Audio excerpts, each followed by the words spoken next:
Hello दोस्तों, मेरा नाम है डॉक्टर चैतन्य वैद्य और आज मैं आपसे बात करने वाला हूँ यूरिनरी ट्रैक्ट इन्फेक्शंस के बारे में, जिसे कॉमनली यूटीआई कहा जाता है। तो अभी हम जानते हैं कि ये यूटीआई क्या है।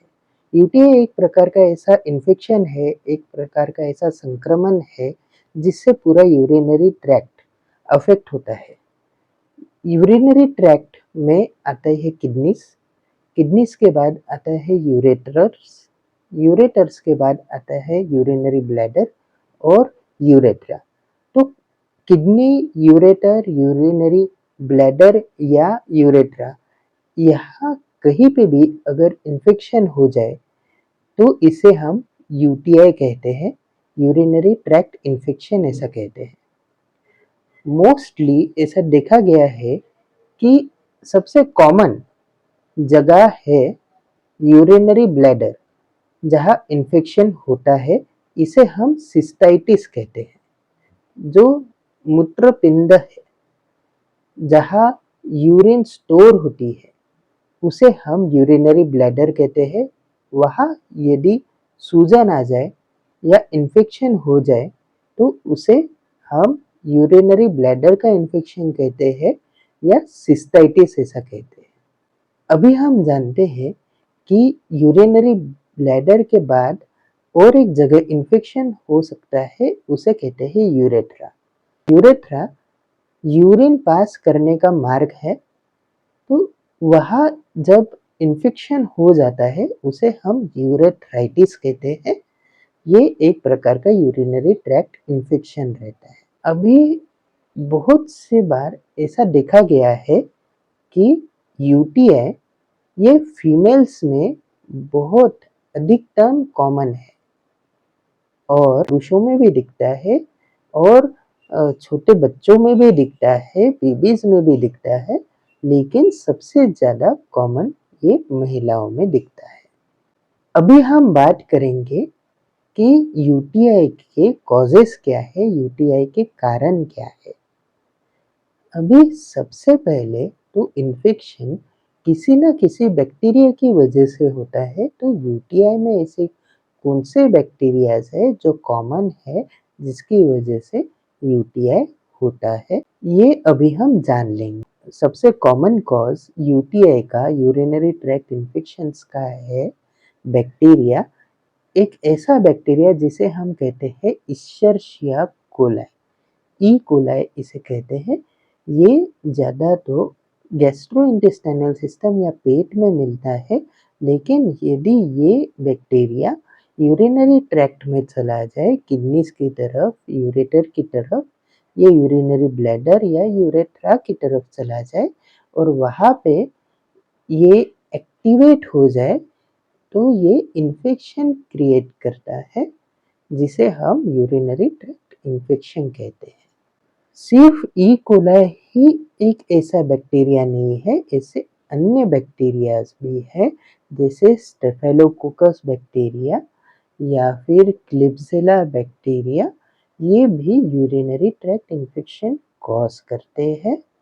एंटेरोकोकस फिकेलिस नाम का भी एक बैक्टीरिया रहता है जो ये यूटीआई कॉज कर सकता है। अभी हम जानेंगे कि यूटीआई किन लोगों में सबसे ज़्यादा मिल सकता है, रिस्क फैक्टर्स है जिससे यूटीआई हो सकता है, ये हम अभी जानेंगे। सबसे पहला एक रिस्क फैक्टर है हाइजीन नहीं मेंटेन करना, पुअर हाइजीन रखना, मतलब खराब स्वच्छता रखना। गुदा क्षेत्र से मूत्र मार्ग की तरफ ये बैक्टीरिया जा सकते हैं यदि आप स्वच्छता नहीं रखते या खराब स्वच्छता रखते हैं। यौन गतिविधियों की वजह से भी यूटीआई हो सकता है। यदि आपने किसी नए व्यक्ति के साथ यौन संबंध बनाए हो या फिर आप मल्टीपल पार्टनर्स के साथ यौन संबंध बनाते हैं, तो इससे यूटीआई हो सकता है। किसी भी तरह के ऑब्स्ट्रक्शन की वजह से, रुकावट की वजह से भी यूटीआई हो सकता है, जैसे कि किडनी के अंदर स्टोन होना, किडनी स्टोन्स अगर आपको है तो इससे आपको यूटीआई हो सकता है, या फिर आपको अगर प्रोस्टेट के प्रॉब्लम है तो इससे भी आपको यूटीआई हो सकता है। यदि आपका कैथेटराइजेशन हुआ है, कैथेटर आपके अंदर इंसर्ट किया गया हो, तो इससे आपको यूटीआई हो सकता है। यदि आपका इम्यून सिस्टम वीक हो, यानी आपकी रोग प्रतिकार शक्ति अगर कमज़ोर हो, तो इससे भी आपको यूटीआई हो सकता है। तो ऐसे कौन से कारण हैं जिसमें रोग प्रतिकार शक्ति कम होती है?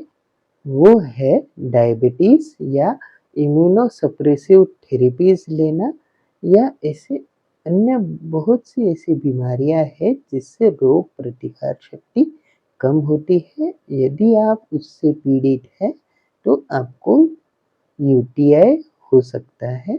यदि आपका मेनोपॉज हो गया है तो हार्मोनल चेंजेस की वजह से भी आपको यूटीआई हो सकता है। यदि आप प्रेग्नेंट है तो प्रेगनेंसी की वजह से हार्मोनल परिवर्तन और मूत्राशय पे आने वाले दबाव की वजह से आपको यूटीआई हो सकता है। गंभीर मामलों में संक्रमण गुर्दे की तरफ फैल सकता है, किडनीज की तरफ फैल सकता है, जिसे हम पाइलोनेफ्राइटिस कहते हैं, और यह एक जानलेवा कंडीशन है जिसका तुरंत इलाज करना ज़रूरी है। अभी हम जानेंगे कि यूटीआई के लक्षण क्या है। यूटीआई के लक्षण को हम दो भागों में बांट सकते हैं। सबसे पहले हम जानेंगे कि यूटीआई के लक्षण निचले भाग में क्या है और यूटीआई के लक्षण ऊपरी भागों में क्या है। सबसे पहले जानते हैं कि निचले भाग में यदि इन्फेक्शन हो जाए, लोअर यूटीआई जिसे हम कहते हैं, उसके लक्षण क्या है। निचले यूटीआई के लक्षण है डिसयूरिया, यानी पेशाब करते समय दर्द होना या जलन होना, बार बार पेशाब करने की इच्छा होना, तुरंत पेशाब करने की आवश्यकता होना, पेशाब में मवाद रहना या पस दिखना, पेट के निचले हिस्से में दर्द होना जिसे सुप्राप्यूबिक टेंडरनेस कहते हैं, पेशाब में से बदबू आना। अभी हम जानेंगे कि ऊपरी यूटीआई के लक्षण क्या है जिसे हम पाइलोनेफ्राइटिस कहते हैं। तो सबसे पहला लक्षण है पेट के निचले हिस्से में दर्द होना, बुखार और ठंड लगना, बहुत तेज बुखार होना, मतली आना, उल्टियाँ होना, अस्वस्थता और थकान होना, ये सब लक्षण है निचले यूटीआई के जिसे हम पाइलोनेफ्राइटिस कहते हैं। अभी हम जानेंगे कि यूटीआई का निदान कैसे किया जाता है। यूटीआई का निदान करने के लिए हम पेशेंट से कुछ टेस्ट करवाते हैं। सबसे पहली टेस्ट हम करवाते हैं सीबीसी। उसमें हम देखते हैं कि डब्ल्यूबीसी काउंट यदि बढ़ा हुआ है तो इन्फेक्शन हो सकता है। हम यूरिन टेस्ट करवाते हैं जिससे हमें पता चलता है कि यूरिन में कोई माइक्रो ऑर्गेनिज्म है या नहीं, यानी पस सेल्स यदि हमें यूरिन में दिखते हैं तो हमें ऐसा पता चलता है कि उसे यूटीआई हो सकता है। हम यूरिन एनालिसिस के बाद यूरिन कल्चर करवाते हैं जिससे हमें स्पेसिफिक बैक्टीरिया कौन सा है जिसका संक्रमण हुआ है यह पता चलता है। हम अल्ट्रासाउंड, सोनोग्राफी या सीटी स्कैन भी करवाते हैं जिससे हमें किसी भी तरह का ऑब्स्ट्रक्शन पता चल जाता है, किसी भी तरह की रुकावट पता चल जाती है, जैसे किडनी स्टोन या प्रोस्टेट का बढ़ जाना। बहुत ही जटिल मामलों में हम सिस्टोस्कोपी करवाते हैं।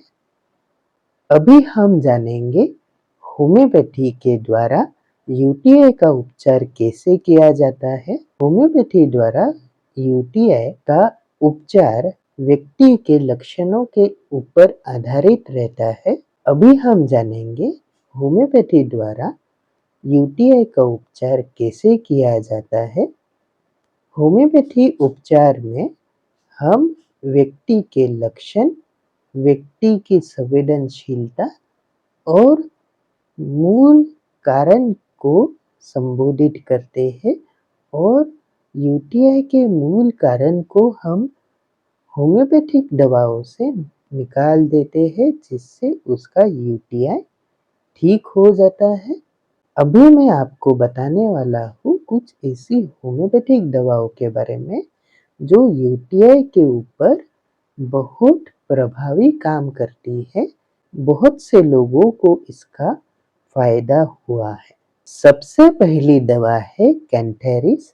यूटीआई के जो रोगी रहते हैं, जिसे हम कैंथेरिस प्रिस्क्राइब करते हैं, उनमें कुछ ऐसे लक्षण दिखते हैं जैसे पेशाब के दौरान जलन होना और पेशाब करते समय सिर्फ कुछ बूंद ही पेशाब आना, पेशाब करने की लगातार इच्छा होना और उन रोगियों में कुछ इस प्रकार का दर्द होता है जैसे उन्हें लगता है कि कोई चीज उन्हें काट रही है।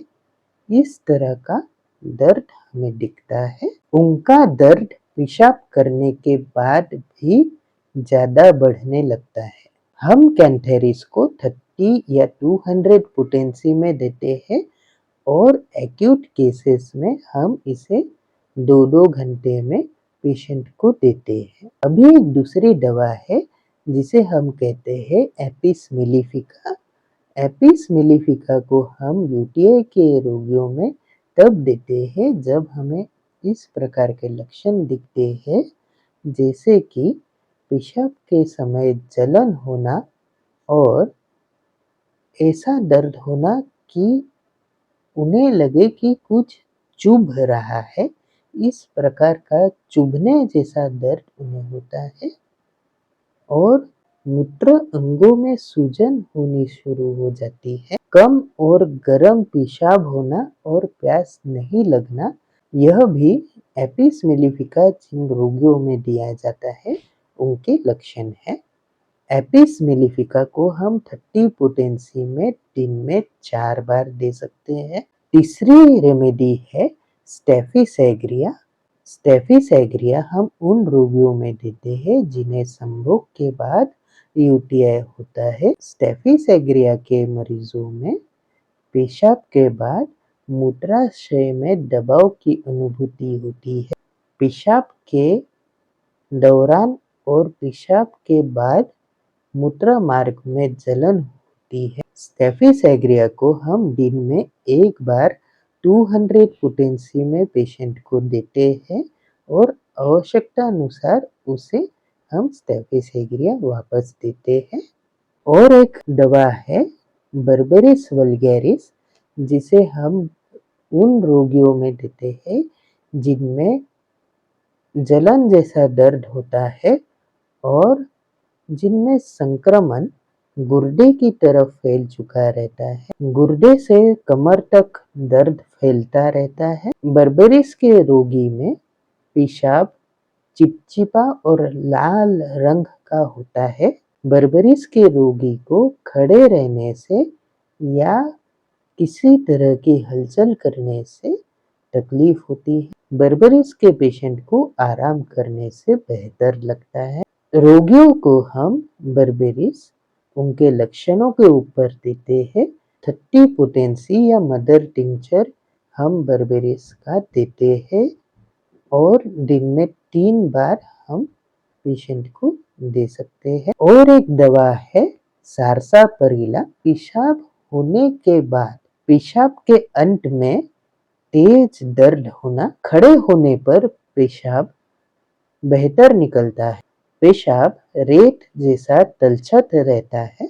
सारसापरिला के पेशेंट को ठंडा कुछ पीने के लिए मिल जाए तो उससे उसे बेहतर लगता है। सारसापरिला को हम रोगियों में दिन में 2 से 3 बार 30 पोटेंसी में देते हैं। और एक दवा है इक्विसेटम। बिना राहत के बड़ी मात्रा में पेशाब करने की लगातार इच्छा होना, यह इक्विसेटम देने का एक मुख्य लक्षण है। मूत्राशय और मूत्र मार्ग में दर्द होता है और विशेष रूप में पेशाब के अंत में दर्द होता है। इक्विसेटम दिन में 3 से 4 बार हम 30 पोटेंसी में दे सकते हैं। यूटीआई के पेशेंट को आहार और जीवन शैली में बदलाव करना चाहिए, हाइड्रेशन मेंटेन करना चाहिए। बैक्टीरिया को बाहर निकालने के लिए आपने खूब पानी पीना चाहिए। आपने क्रैनबेरी जूस पीना चाहिए, क्योंकि क्रैनबेरी जूस से मूत्राशय के ऊपर जो बैक्टीरिया की परत रहती है वह कम होने लग जाती है। आपने प्रोबायोटिक्स का सेवन करना चाहिए, जिससे आपकी इंटेस्टाइन और आपका गट अच्छा रहेगा। आपने जलन पैदा करने वाले पदार्थों से दूर रहना चाहिए, जैसे कॉफ़ी जिसमें कैफीन रहता है, अल्कोहल, शराब, मसालेदार भोजन और मिठाइयों का सेवन आपने बंद कर देना चाहिए। बार-बार पेशाब करें, लंबे समय तक पेशाब को रोककर ना रखें, स्वच्छता बनाए रखें, विशेष रूप से संभोग के बाद स्वच्छता बनाए रखें। कॉटन की अंडरवियर यूज करें, क्योंकि कॉटन की अंडरवियर बैक्टीरिया और नमी को कम कर देती है। आहार में विटामिन सी और एंटीऑक्सीडेंट्स शामिल करें। उचित होम्योपैथिक उपचार से यूटीआई कुछ ही दिनों में ठीक हो जाता है। बार बार होने वाले यूटीआई के लिए गहन उपचार की आवश्यकता रहती है, जिसमें होम्योपैथी उपचार पद्धति बहुत काम में आती है। होम्योपैथी यूटीआई के लिए सुरक्षित और प्रभावी उपचार प्रदान करती है। होम्योपैथी में व्यक्तिगत लक्षणों के आधार पर उपचार का चयन किया जाता है। यदि आपको यह वीडियो पसंद आया है तो आप इस वीडियो को ज़रूर लाइक करें और आपके दोस्तों में, आपके परिवार लोगों में इसे शेयर ज़रूर करें। इस वीडियो को ज़्यादा से ज़्यादा लोगों में फैलाएं और सब्सक्राइब की बटन को ज़रूर टिक करें और इस चैनल को सब्सक्राइब करें। धन्यवाद।